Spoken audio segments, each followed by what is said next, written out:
Okay, the topic is should Trump take over Greenland? Luna, take it from here. Thanks, moderator. Look, this isn't some outlandish idea. It's a strategic imperative. Acquiring Greenland is about future-proofing our national security and economy, securing vital Arctic dominance, and gaining access to critical rare earth minerals before our rivals do. Strategic imperative? Luna, that's just buzzwords for a multi-trillion-dollar black hole. You're talking about future-proofing, but you're ignoring the actual cost, the logistical nightmare, and the fact that Denmark has already said no. This isn't a strategic imperative. It's a strategic fantasy. Show me the ROI on that deal. Multi-trillion-dollar black hole? Marcus, that's just dramatic. The ROI is obvious, securing unprecedented access to rare earth minerals that the USGS confirms are there. That's not a fantasy. That's economic independence and future security. Your cost is an investment in our future, not an expense.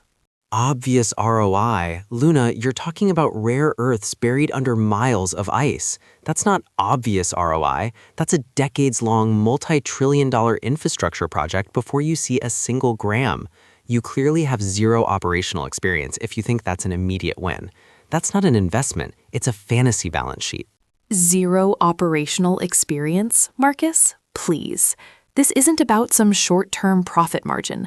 The U.S. has built transcontinental railroads and put men on the moon.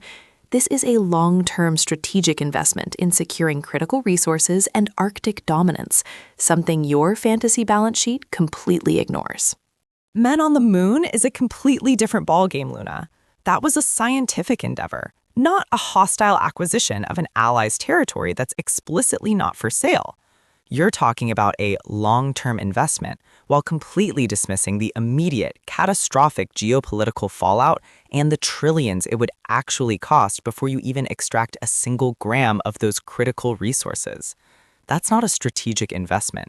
It's a strategic delusion. Hostile acquisition? Marcus, we bought Alaska. We bought Louisiana.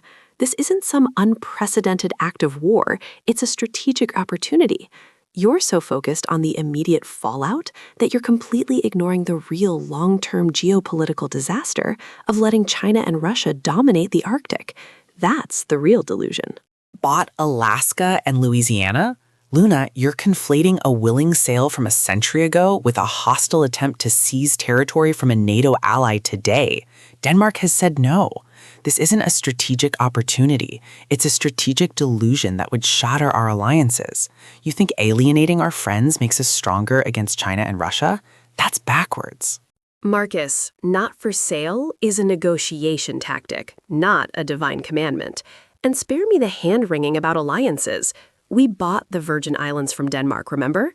The real threat to our alliances is letting China and Russia carve up the Arctic while you're busy pearl-clutching about feelings. Negotiation tactic? Luna, Denmark has explicitly said no. Greenland has self-determination.